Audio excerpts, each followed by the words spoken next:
if the President of the United States called you in and said, I want you to be my advisor and tell me, let's call it the top 5 steps that he was willing to do.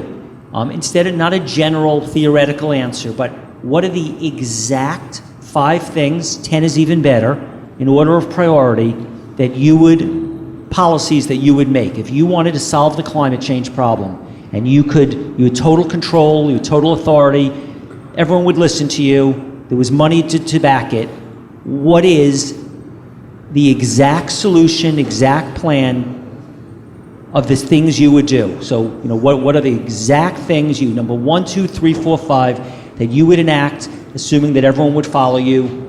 If we were desperate for a solution and we were willing to listen and willing to spend the money, what is the answer? What is the solution? As specific as you can, name the recipe. Step 1, the first 5 things that each of you would do to solve the climate change problem. The first thing I would do is get a group of scientists together so that we could discuss the issue and come to agreement on this, because I don't think any of us individually will be able to make such a list that there would be an agreement on. But if it was me, I'd go with Jim's idea. Carbon tax, right at the port of entry. Carbon fee. A fee, thank you. It has to underlie the whole thing, because the things you would do will work better once you make prices honest. And you're not going to phase out fossil fuels while you're subsidizing them. And we subsidize them indirectly as well as directly. So it seems to me that first item on the list is so predominant that I wouldn't extend it to 10 things, although you can certainly think of the 10 things. I can think of some things. So wireless internet access uses at least 10 times as much electricity as wired. So that means recognize that your mobile device is a luxury portal to the internet. We're going to have to reduce mobile access and get wired internet access. And then right now about 3 billion people are not yet online. To give them online access, which would, universal access, which would be fair, so that they have educational and economic opportunities and family connections like those of us here, that will exponentially increase their consumption of electricity and their greenhouse gas emissions, their conflict mineral and other natural resources.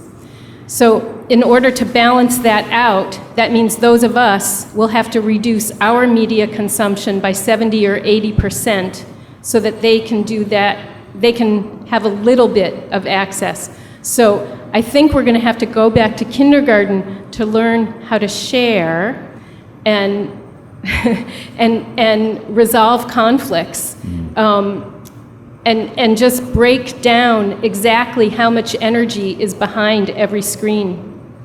A corollary on that, as an educator myself, somewhere on this list has to be science education. We're in an appalling situation in this country where we are not investing in basic science education of our kids. Apparently, from what I can gather, you can get all the way through high school without basically taking any kind of mathematics, for example. It's appalling. We have to educate our people if we're going to beat this. And I see this as a real problem. I would say if I could advise the president on anything, I would say we are in a civilized society that's governed by the rule of law, and that we should pass laws to phase out fossil fuels by 6% per year. And that passing laws is not socialism. It is what a civilized society does.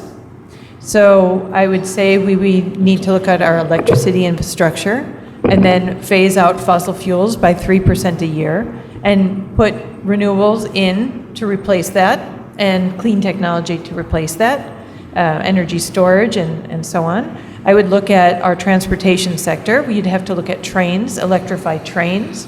You'd have to look at your airplanes. Air travel has a lot of pollution. Have a plan to move to perhaps hydrogen-powered airplanes. There are some electric airplanes as well that are being developed. Then you would also do your shipping and your big trucks and your cars.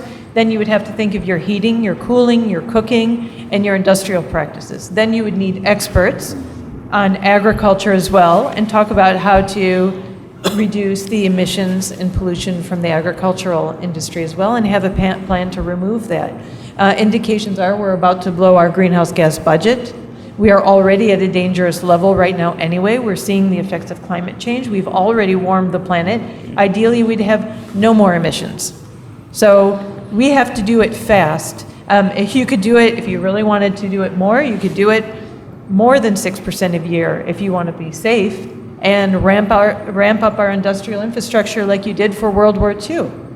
40% of our GDP went to fighting fascism and beating Hitler, and fascism in Asia as well. I mean, if you really, really wanted to do it, you would do indeed a World War II effort. We're not suggesting a World War II effort. We're talking about something that will take 4 to 6% of our GDP. 4% of our GDP is what we spend on defense, our defense budget right now. 4% is not something undoable. You know, it's something that we can handle. We're not going to have to turn our toy factories into factories, I mean, at 4 to 6% a year, into something, or, I mean, we have the factories. In fact, we have factories sitting in Detroit right now that are not being utilized. We have workers, we have people ready to work. So this is something we can do, and I would tell the president to invest in the country, and just like happened in the 1930s with the New Deal, we will stimulate the economy, we will have growth, we will have jobs, it will be cleaner, it'll be safer, it'll be cheaper, and that investment will come back to make a better society. It should also be a just transition as well, which is something that people say, but indeed you want to make sure that folks who lose their jobs from the coal industry, from the fossil fuel industry, can be retrained, and that we have the opportunity to employ people and help this transition create stronger and healthier communities as well. Could I comment on that? I think the idea that you're going to pass a law that says you're going to reduce emissions 6% a year, that's like prohibition. Or you're going to pass a law, you're going to outlaw adultery.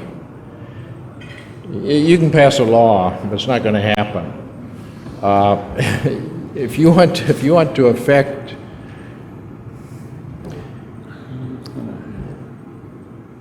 it's not that simple. You don't just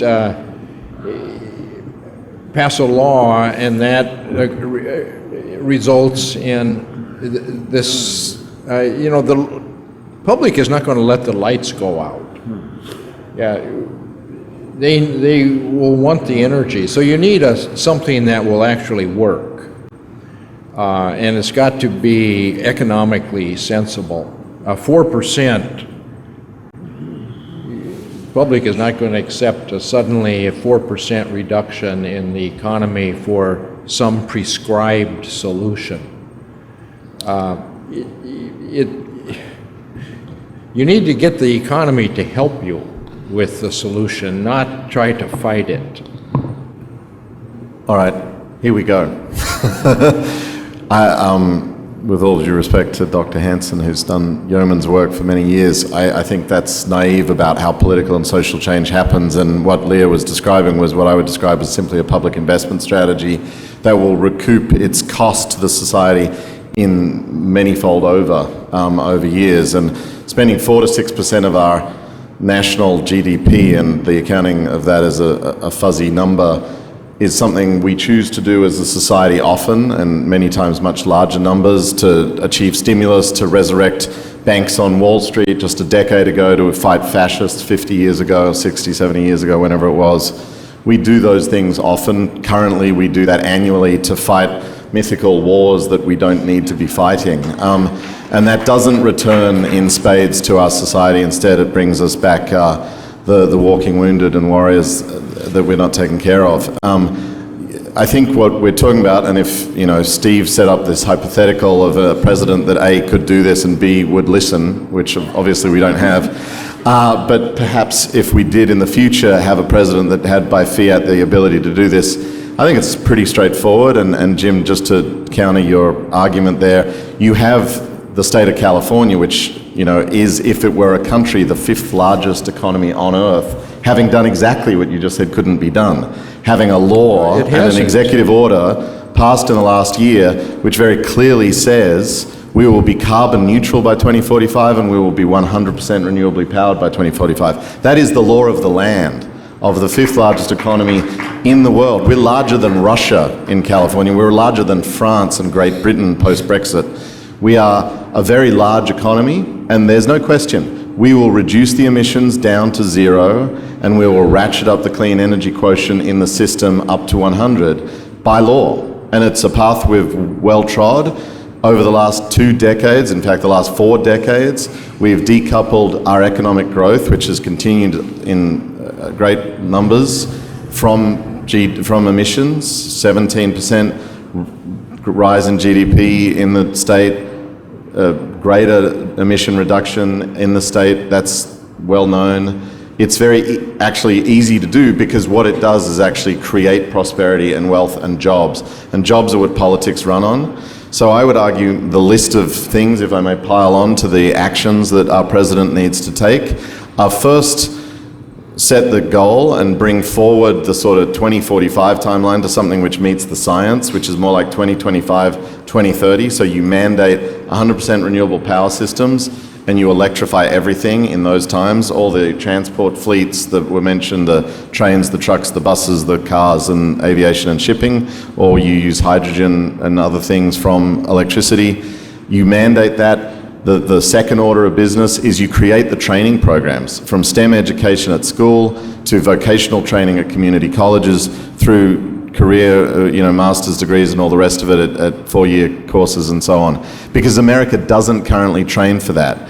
We've done a lot of work around the battery industry, and we don't have the people that make batteries in America. The Gigafactory in Nevada has had Japanese workers on the factory floor. In Ohio, when they filled one of those Rust Belt factories with stimulus money to build A123 systems, they had to bring Koreans in to work on the machinery, because America doesn't train people to do advanced manufacturing of things like batteries anymore. So you have a massive educational program to match the ambition of the phase out of things, the sort of Rosie the Riveter vision that we've talked about with the war footing. And then you follow on with a suite of other job creation strategies, because by building jobs and wealth back into the society and investing in the creation of those things and the holding of that opportunity by Americans, for Americans, of Americans, you will get the political will to continue the course whenever it gets hard. That buy-in will be very important. So I would suggest you do things like reforestation programs in lieu of pastoral and grazing lands. You do great ocean farming efforts on the north coasts of New England. You re-kelp San Diego harbor. You re-wild places that can become carbon sinks, and you do job creation in a Green New Deal kind of model that also pays back with soil carbon and other economic benefits. And then you send signals through the market with policies like a carbon fee. And I agree that that is an important signal, but I don't think it's the first political act. I think it's the last one. The first is the job creation. We know, the presidential candidates, the people that do politics and not science, know that the thing that creates political will and support in the community are jobs and economic opportunity. And the labor statistics show that wind technicians and solar installers are the fastest growing careers in America this half of the century. So we pour support into those. We reverse the subsidies from fossil fuels, we put it onto the clean energy side of the ledger, and we carry on the course. and then we do some other financial tinkering, I would reenact the Glass-Steagall Act. I think that's an important climate policy. I don't want to go into the details as to why, but it is, just like a carbon fee is. There's a bunch of other stuff you do, but you also need to do the flagship things that motivate the community, that galvanize us to the cause and get us to realize the nation's interest, our security, our future prosperity are in this transition, aside from slowing down our contribution to climate change. Danny. Oh, wait. I'd like to, I actually do not object to saying you need to reduce at such and such a percent a year, but don't tell the system how to do it. And your suggestion that, oh, let's tell them right off the bat, you invest first in solar panels, it's already been proven, that that's a useful thing to do, but it doesn't put us on this path at all. And on the contrary, the Citizens Climate Lobby, the group which is now 100,000 strong, which supports a carbon fee, has supported a study, economic studies, which show that if you put a rising carbon fee at $10 a ton, going up $10 a ton a year, after 10 years, it reduces U.S. emissions 30%. It has a huge impact. While so far, the specified directions to build solar panels or build windmills have actually not reduced emissions, and the studies show that. They've had very little impact on emissions. If you really want the system to work for you, then you have to incentivize it to do that, rather than you or a politician deciding, oh, this is the technology which has to be used. We have a lot of, I disagree that Korea or somebody else has to supply the brain power. I think the brain power is in this country, and we just have to incentivize it. We have the best innovative capabilities. We still have the best universities. We can do this, but we have to provide the framework such that we're bringing that brain power into play in the most effective way. So to say that you're going to do carbon fee last, that's crazy. The economic studies show that's what you should do first, and it's the most efficient thing. I guess I would say that I would agree that a carbon fee should happen sooner than later, because it helps make pricing more accurate. It more reflects reality, and it sends a powerful signal throughout the economy. And logistically, it's relatively simple. I think one of the good news about the climate problem is that it's a relatively small handful of corporations and actors, and looking globally, a relatively small number of countries, 20-some countries, create most of the problem.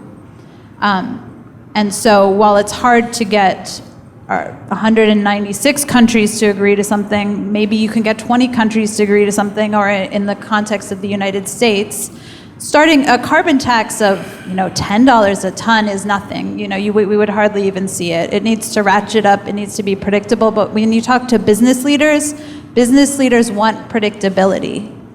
They want to know what their costs are going to be in the future. And if you drill down on those business leaders, almost all of them have a shadow carbon price that they are using in their forecast, because they know it's coming, they know it's real. So I think it can be a combination of a carbon fee, perhaps a revenue neutral carbon fee, or a hybrid where some of the money is given back to the people, some of it can go to renewable infrastructure, smart city development so we can reduce our energy demand and create more livable places. There's no question that the science, funding for true science needs to be increased. Funding for education starting from below is wonderful, and it needs to be done, but it won't happen fast enough. So the job training right now is very important. If the president could, go and change Supreme Court decisions, I think they need to revisit the Citizens United decision that have given corporations far more power in the political system than ever before. And you talk to lawmakers and they say, why aren't we moving on climate change? Look back at Citizens United. Because when you get so much money into the system from fossil fuel interests to preserve the status quo, you're not going to be making any headway.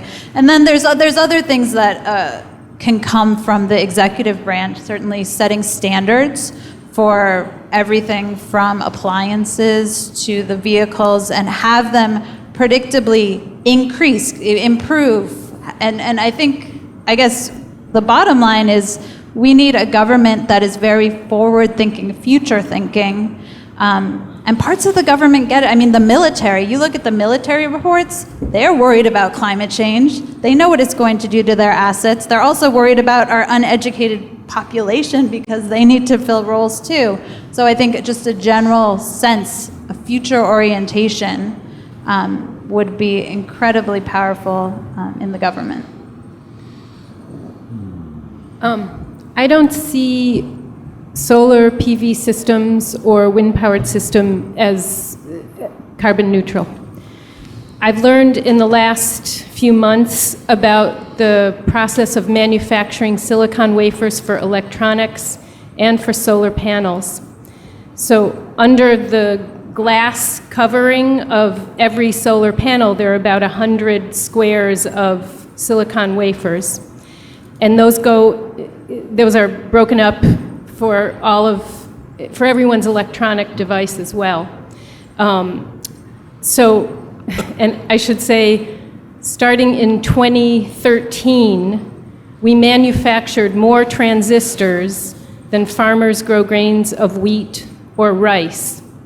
So we're already in a major shift that we're not even aware of. But let me describe briefly what goes into manufacturing silicon wafers for electronics and for solar panels. You start by mining pure quartz gravel, then you need a hard wood with some moisture in it. Typically this comes from the Amazon. Then you need a pure carbon. Typically this will come from a place called tar sands. You transport those three items to a smelter, which is kept at 3,000 degrees Fahrenheit at least 330 days per year. That takes an enormous amount of energy. Right now, it's usually powered by a coal-fired power plant and a nuclear power plant. There can be some geothermal involved, but it's a really energy-intensive greenhouse gas-emitting process. Out of that first step, you get metallurgical-grade silicon, which is about 98% pure. That is not pure enough for electronics or for solar panels. So you take the metallurgical grade silicon and that gets shipped to a bell jar furnace that's kept at 2,000 degrees Fahrenheit most of the year. If you interrupt this process, you could blow up the facility and you'll certainly lose the silicon, and no one's going to want that. That's, again, a really energy-intensive process, and I haven't gotten started. There's more involved. In the process of manufacturing these things, I could read to you what New York State's Department of Environment allows from one smelter, the emissions that it allows. We're talking CO2, formaldehyde, HCl, lead, oxides of nitrogen, particulates, polycyclic aromatic hydrocarbons, sulfur dioxide, and sulfuric acid mist. These are things that are allowable from one smelter in New York State into your airways per year. We're talking, in terms of particulates, up to 75,000 tons per year.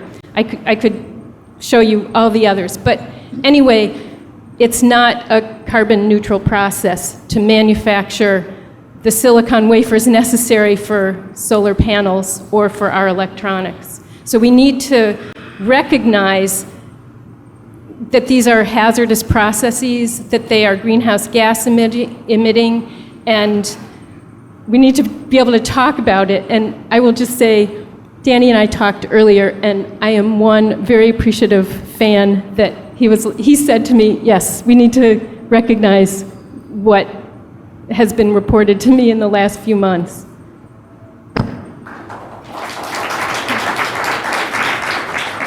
I do want to say one thing. If we're talking realistically what we should do today, and in our current climate, a carbon fee is indeed a good thing to do. We are a society right now that seems to want the market to make decisions for us, for sure. And indeed, what is being done in California, where there's a law passed to move to 100% clean energy, and sorry? And a cap and trade. And a cap and trade system is ideal.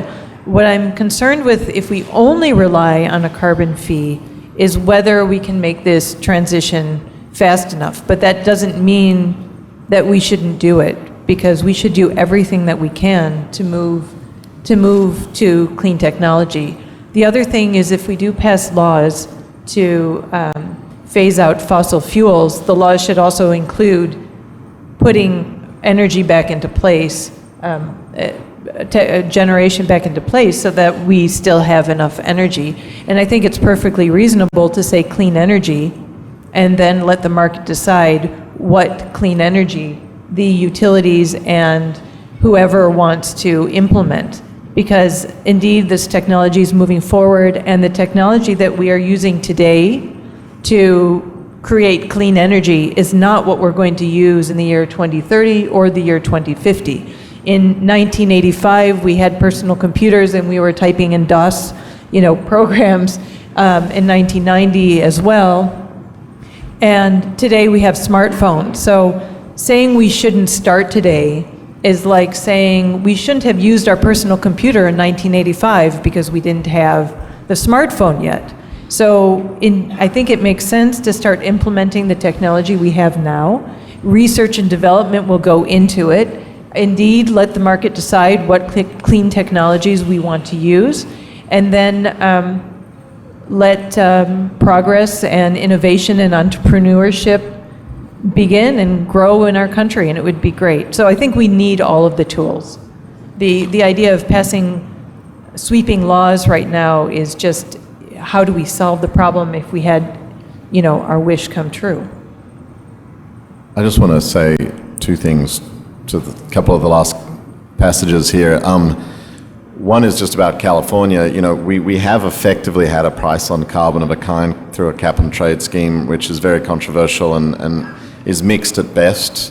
And I think, if you were to look at its effect across the economy, it's been minimal on emissions at best, and there are some arguments and studies that suggest it's shifted them around and imposed a burden on minorities and others that have historically faced other injustices, and the best outcome they can find is that it's raised a lot of revenue, billions of dollars, which is now being invested by the state in things like the R&D that Leah rightly points out is what's really, I think, going to unlock all sorts of new opportunities for us, and that's where I live, trying to harness market forces to get entrepreneurs and startups starting up to bring these solutions to the market. But the real lived experience is that market signals alone are not enough, actually, and mandates do work. As I said, we have successfully reduced emissions in California while growing a pretty powerful economy, and some of the biggest household names in the world, like internet companies, admittedly, but you're all holding them in your hands and pockets and stuff and using them daily. So we've done well while reducing emissions because of renewable portfolio standards and mandates, and the California Air Resources Board that have administered the cap and trade system are now resorting to telling bus fleets, you've got to reduce by a percentage annually, and by a certain date certain, you have to have gone to 100% electric vehicles, because we know those policies work. And so I think we've got to be honest about what politics are going on and what works in our society, and the fact of the matter is it's a mix of instruments, no one silver bullet, silver buckshot surely, but it's both and we need an entrepreneurial state that can support it. To Katie's point, I want to acknowledge absolutely what she said at the end there, which is that we need to dig into these numbers and what she's learned about silicon production, some of which I knew, some of which I think is news to me. I just want to raise the question of carbon neutrality in a technology. I accept the argument that the production of the solar panel at the time of production is not a carbon neutral thing. Obviously, there's a carbon footprint to it. I think what must be true is if the thing produces electricity over time, which displaces dirty electricity, then it is sucking effectively carbon out of the system or not producing carbon dioxide. And what we've looked at in studies I've seen around this topic is that yes, it is an energy intensive process, and yes, much of it is coal fired right now, but it could be fed by solar and renewables. But the energy input is returned on that energy investment in a matter of years, and thereafter it is a net neutral or negative carbon product. And currently we warrant or guarantee solar panels for 25 years of productive life, so if it takes 3 years to pay back the energy required, they will work for another 21 years, which is a 7-fold return in carbon emission reduction by not using fossils to produce electricity. And I think we've got to give some credit to that. I'm not trying to be tricky. I'm just trying to say, yes, as a product sitting idle or inert, it's not carbon neutral. But then in its productive life, it goes out and it acts like a big hoovering machine, reducing carbon emissions from the economy. And that's why we actually do need to spread solar. And I want us to be careful about raising these questions. They're legitimate questions. We have to solve for them. That's another entrepreneurial opportunity. But we should not obfuscate the solutions we have at hand, to Leah's point also, that we have to pick up the tools we've got today to fix the problem which is already past midnight, which is that we've got climate change on the horizon, and anything that's not sticking carbon in the sky, we should be using. Can I still have something else. And I cannot say enough how much I appreciate Danny's response, because this is really what we need. We need to be able to bring new information and shred everything, and that's scientific method, where we're looking at all the available information. One of my concerns is that when people do have a solar PV system, then they can think, okay, I can get a really big plasma TV, I can get a jacuzzi sauna, I can get a new blender, a new toaster, a new blah, blah, blah. And we absolutely need to recognize that we've got to limit our consumption. We must prioritize what we consume. Just because you have a solar PV system or whatever, it doesn't take you off any hook. Mm-hmm. I should say that in first person. It doesn't take me off of any hook from trying to reduce my consumption. Amen.